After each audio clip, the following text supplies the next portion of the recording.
Cheam or for Kingston did too. Last year, Louise Arbour, the High Commissioner for Human Rights, felt that the unfolding human rights situation was so serious that she called on the international community to continue to monitor it, saying that the events there were not just ceasefire violations, but grave breaches of international human rights and humanitarian law. It is for that reason that we continue to seek a resolution at the UN Human Rights Council, why we continue to want discussions to take place there, to help build a framework for peace and building confidence on all sides in Sri Lanka itself. We have, as I have indicated, supported the establishment of the International Independent Group of Eminent Persons, which will monitor domestic investigations into human rights abuses. Whilst we welcome the establishment of that group, that on its own is not enough. The investigations must be rigorous and fast, and they must help to ensure that more of the perpetrators of human rights abuses are brought to justice.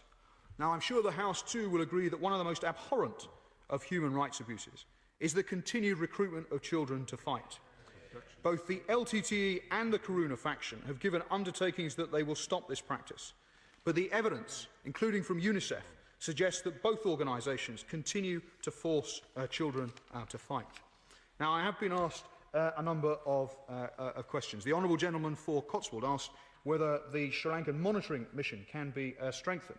We agree that they have done an excellent job under often very difficult circumstances, and I hope that the LTTE will once again seek to cooperate with the Sri Lankan monitoring mission and allow monitors from EU member states to return.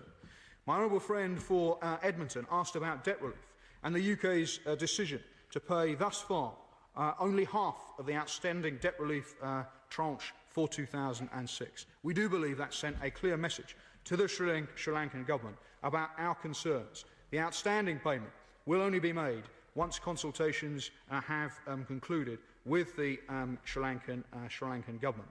The consultations will involve a discussion in particular about the human rights situation in Sri Lanka. The High Commissioner met with the Foreign Minister just last week and discussed this issue of debt relief and our concerns about human rights there.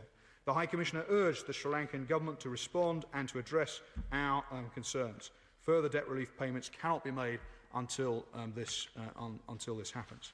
Now, many honourable members have also asked what else we can do as a government beyond the considerable efforts that we are already taking. Supporting peace building is our top political and developmental priority in Sri Lanka. We work as a department very closely with honourable friends in the Foreign and Commonwealth Office, and indeed with the Ministry of Defence, and indeed with colleagues who support the Prime Minister, combining our operations in country, using funds from the Global Conflict Prevention Pool to support a series of programmes that will help bring sides together slowly to try to create the conditions for a sustainable peace. Sri Lanka is a country of huge but unfilled potential. We want to see a peaceful solution to the conflict. It has to be one which the people and communities in Sri Lanka all feel comfortable with. It has to be a solution which enables them to become a more prosperous and healthier society. We will continue to stay engaged in that search for peace in Sri Lanka. The agenda motion withdrawn. Withdrawn. Order. Motion number 6. Touched on in their contributions, reflecting as they did on the impact that the conflict is having on the civilian population. Much of the recent fighting has occurred in heavily populated areas of the east. Tens of thousands of people have been displaced over the last year. Recent reporting by UN agencies suggests that malnutrition remains a real concern for many living in IDP camps. And those camps, which should be a refuge from the killings and political abductions that are scouring Sri Lanka, are not the places of refuge that they should be. In the north, the situation in Jaffna is particularly grim. It's a city of some 600,000 people, and it remains cut off from the rest of the country. And we do agree with the co-chairs of the peace process, the European Union, Norway, Japan, and the United States, that there should be, and I quote, immediate, permanent and unconditional opening of the sea and the road routes, the A9 which has been referred to, for humanitarian convoys of essential supplies. Now, as the intensity of the fighting has risen, the space for humanitarian agencies to operate in has become much more constricted. Both the government and the LTTE have a responsibility to ensure that humanitarian agencies are able to get full access to civilians in need of support and should respect, crucially, the neutrality of humanitarian agencies. Seeing humanitarian agencies as legitimate targets for vilification because they support peace may jeopardise the security of their staff. According to figures compiled by Reuters, Sri Lanka is one of the most dangerous places in the world for humanitarian workers to operate. 23 were killed in 2006, 17 of them in a terrible, terrible murder near Trincomalee in August. And I'm sure the House would want to join with me in paying tribute to the selfless work of UN agencies, the International Committee of the Red Cross, and numerous NGOs for the work they do in Sri Lanka. Can I first of all join the tribute that the Minister has given to United Nations agencies that are working on the island? But he was talking about the need to open the land routes in particular in an area which is battered with conflict. Is not one possible solution to ask the United Nations Security Council whether or not a peacekeeping force just for that route to keep it open for humanitarian aid? Is that one possible way forward? Let me come on to the question of the UN and the discussions that we have been having through the UN in a second.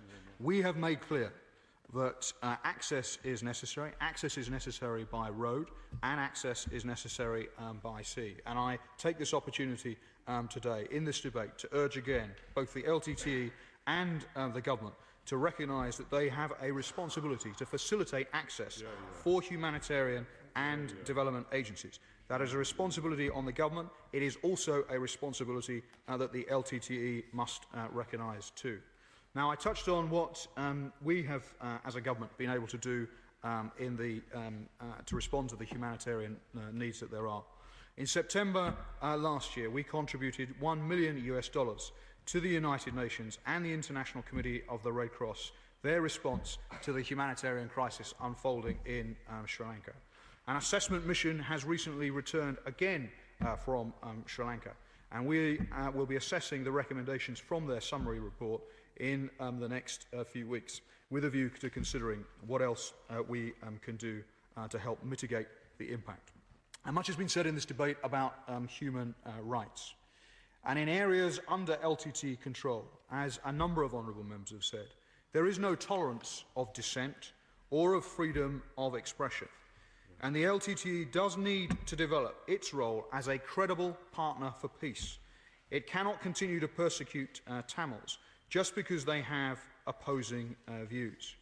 As my honourable friend for Lewisham made clear in his one of his interventions early on, there have been credible reports that members of the government security forces have been involved in extrajudicial killings and repeated allegations that some civilians detained during large anti-terrorist operations have disappeared.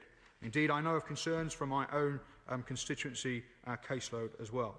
Anti-LTTE paramilitary groups have also, it appears, been engaged in violence and intimidation.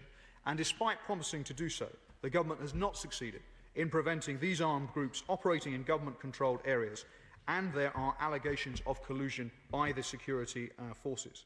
Now, the four leading international players in the peace process, the co-chairs, have made clear that we believe that both parties have failed to deliver on their responsibilities in this respect, including on the commitments made at the Geneva meeting back in 2006. We share that view, and we also share the concern that's been raised in the House in a second about the serious restrictions there have been on freedom of expression, with journalists and newspaper distribution agents intimidated and indeed sometimes killed.